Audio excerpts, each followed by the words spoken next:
Shalom dan salam dalam kasih Kristus buat semua yang sempat menonton dan mendengar pemberitaan kabar baik ini melalui saluran Terang Baru pada kesempatan ini.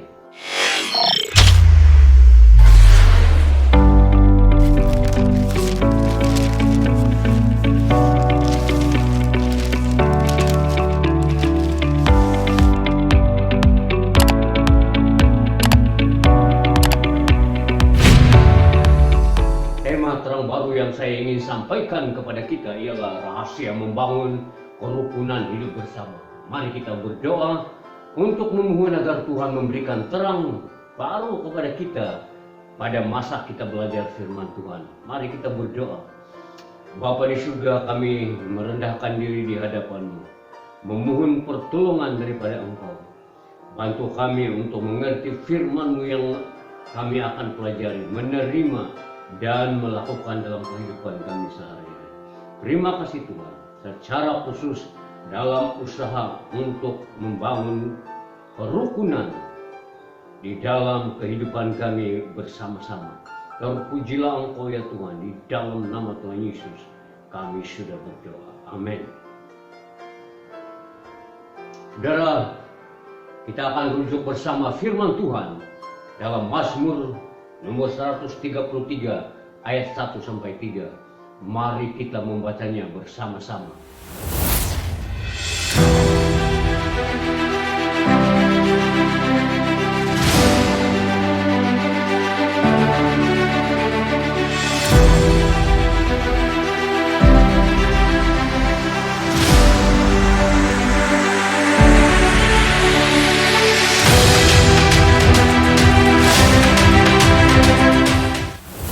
Mazmur 133 adalah sebahagian dari 15 Mazmur yang disebut nyanyian pendakian atau anak-anak tangga, bermula dari Mazmur nomor 120 hingga 134.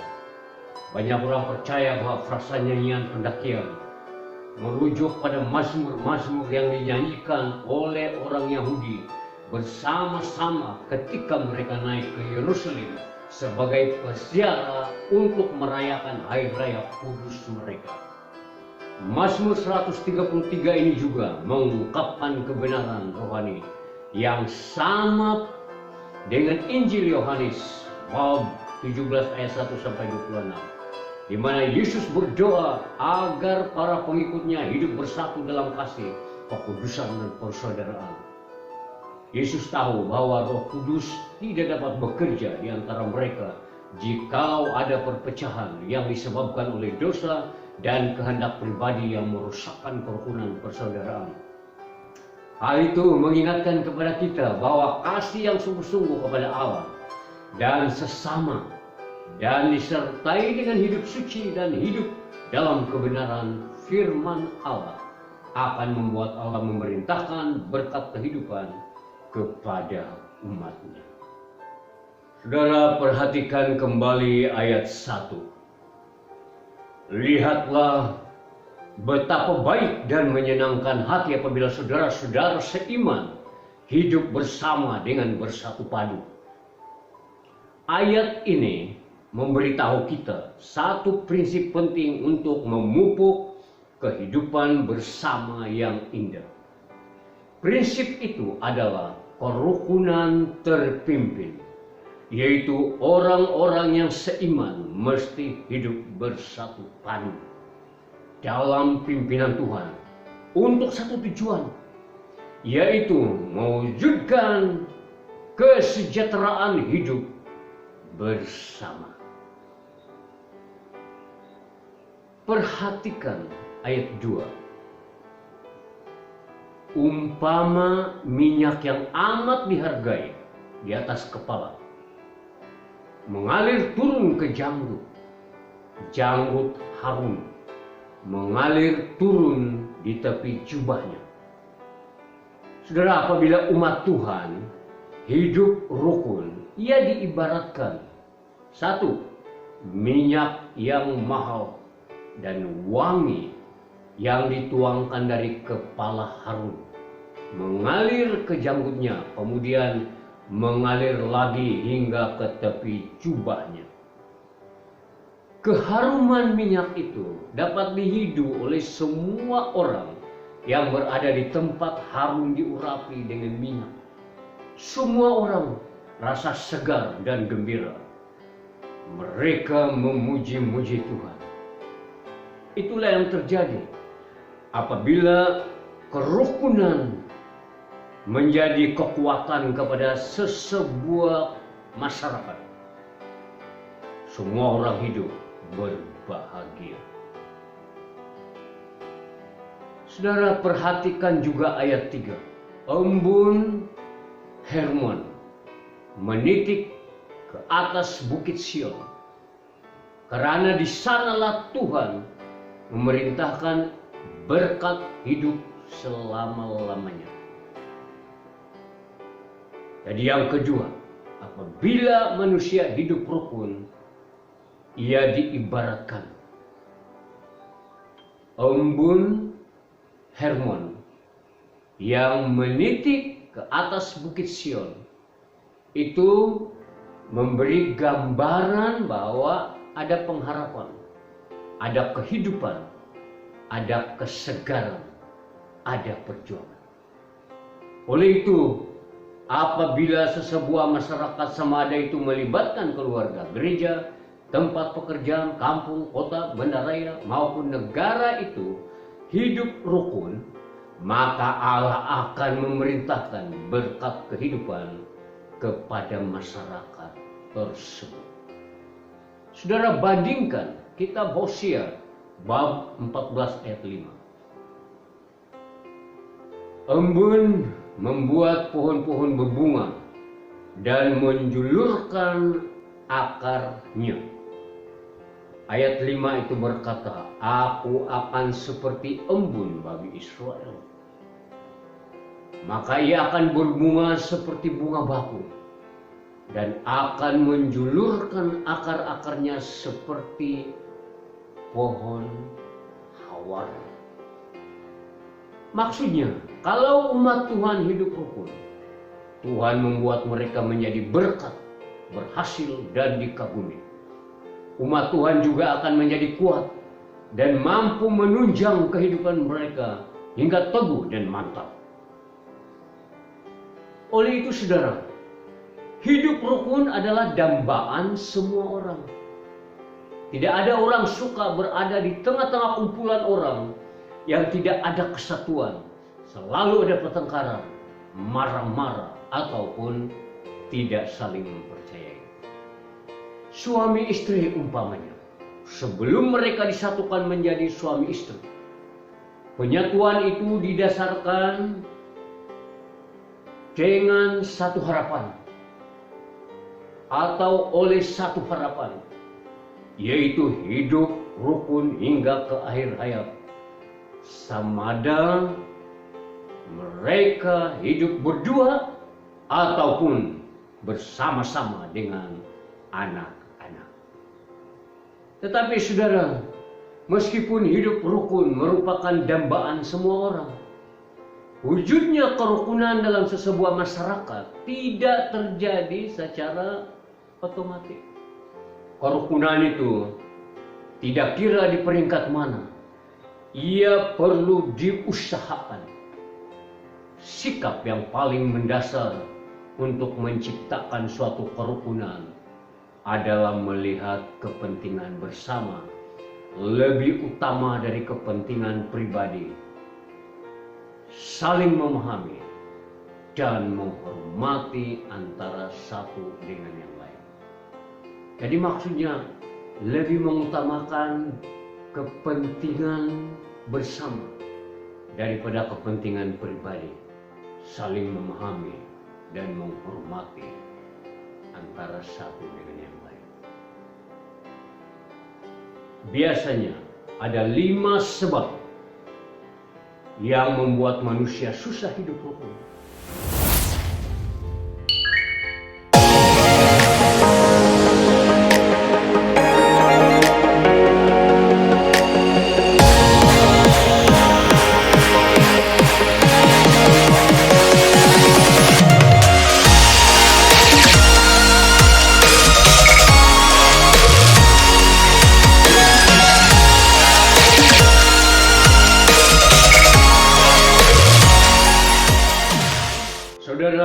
kita mau membangun kerukunan bersama. Izinkan saya share atau mengkongsikan 3 prinsip Alkitab yang boleh kita pertimbangkan untuk membangun kerukunan dalam kehidupan bermasyarakat, bermula dari keluarga kita. Prinsip yang pertama, kasihilah sesama kita. Perhatikan Injil Matius bab 22 ayat 39. Perintah kedua sama pentingnya, kasihilah sesama manusia sebagaimana kamu mengasihi dirimu sendiri. Saudara, mengasihi sesama bermaksud sabar terhadap sesama, murah hati, tidak cemburu, tidak memegahkan diri, tidak sombong, tidak melakukan yang tidak sopan, dan tidak mencari keuntungan diri sendiri, tidak pemarah, dan tidak menyimpan kesalahan orang lain. Tidak bersukacita karena ketidakadilan, tetapi karena kebenaran. Tidak menggosipkan kesalahan orang lain, percaya segala sesuatu, mengharapkan segala sesuatu, sabar menanggung segala sesuatu. Memang kadang-kadang dalam hidup ini sering terjadi kesalahpahaman yang kemudian bertukar menjadi kerikil-kerikil perhubungan dan akhirnya persekitaran menjadi tegang. Tetapi kalau kita sudah tetapkan hati kita untuk mengasihi sesama tanpa syarat, seperti Kristus mengasihi kita, kerukunan dapat dipertahankan. Prinsip kedua, apa yang kita mau orang lain perbuat kepada kita, kita buatlah hal yang sama kepada mereka. Perhatikan Injil Matius bab 7 ayat 12. Segala sesuatu yang kamu mau orang lakukan kepadamu, lakukanlah demikian juga kepada mereka, karena inilah ajaran Taurat dan Nabi-Nabi. Saudara, apa sebenarnya yang kita mau agar orang lain buat terhadap kita, atau agar orang lain perbuat terhadap kita? Antara lainnya ialah kita mau difahami oleh orang lain. Kita mau orang lain percaya kepada kita. Kita ingin dihargai. Kita mau orang lain berkomunikasi dengan kita. Kita mau orang lain mengambil kira perasaan kita. Perasaan kita. Kita pun tidak marah bila diingatkan untuk hal-hal yang baik. Kita mau orang bersikap jujur kepada kita. Kita mau orang membuat hati kita senang. Kita mau dipedulikan oleh orang lain. Dan kita pun mau orang lain berbuat kebaikan kepada kita. Maka kalau semua itu yang kita ingin agar orang lain berbuat kepada kita, maka marilah kita melakukannya kepada orang lain. Hal yang sama. Dengan harapan kerukunan dapat dipelihara. Prinsip yang ketiga, belajarlah memberkati orang lain. Perhatikan kitab Roma pasal 12 ayat 14. Pohonlah berkat bagi orang yang menganiaya kamu, dan jangan kutuk mereka. Saudara, memberkati orang lain merangkumi kesediaan untuk menolong orang susah di kalangan sesama, membantu mereka yang tidak mampu membalas kebaikan kepada kita, mengasihi mereka yang memusuhi kita, berbuat baik kepada orang yang membenci kita, meminta berkat dari Tuhan untuk mereka yang mengutuk kita, berdoa bagi mereka yang mencaci kita. Belajar hidup tenang dengan orang yang dianggap susah difahami.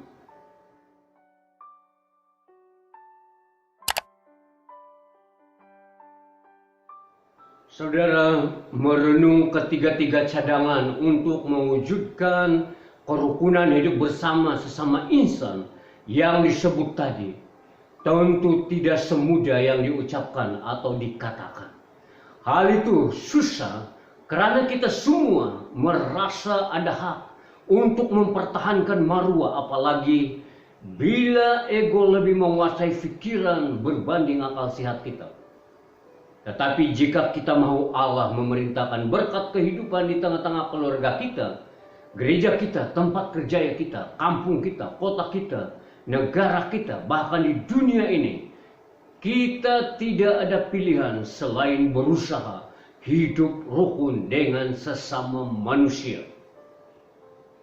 Oleh itu saudara, sebagai kesimpulan, renungkan sekali lagi pernyataan berikut. Pertama, kebahagiaan kita bergantung kepada berkat Tuhan.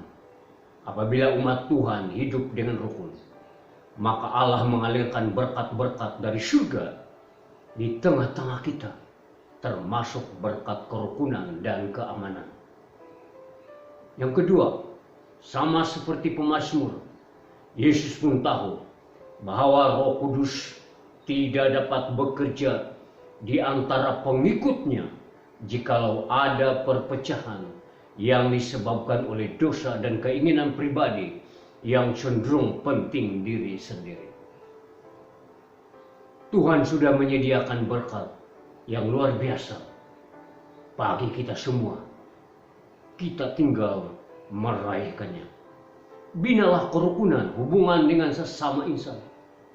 Bangunlah hubungan dengan dasar kerukunan.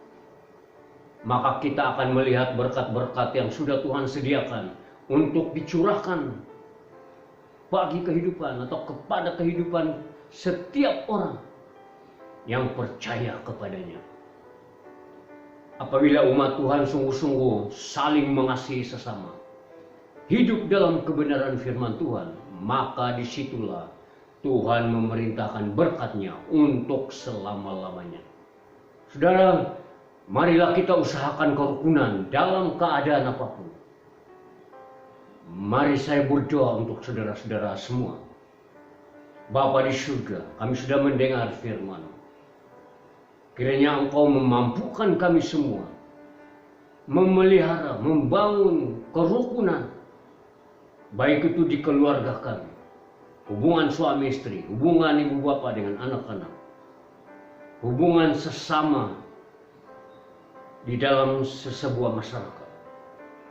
Tuhan, berilah kami kemampuan untuk melakukannya, supaya kami dapat tinggal, dapat hidup bersama dengan sejahtera di bumi ini. Terima kasih Tuhan, terpujilah Engkau. Haleluya. Di dalam nama Tuhan Yesus kami sudah berdoa. Amin. Saudara, kita jumpa lagi dalam pemberitaan kabar baik melalui saluran terang baru yang akan datang. Tuhan memberkati.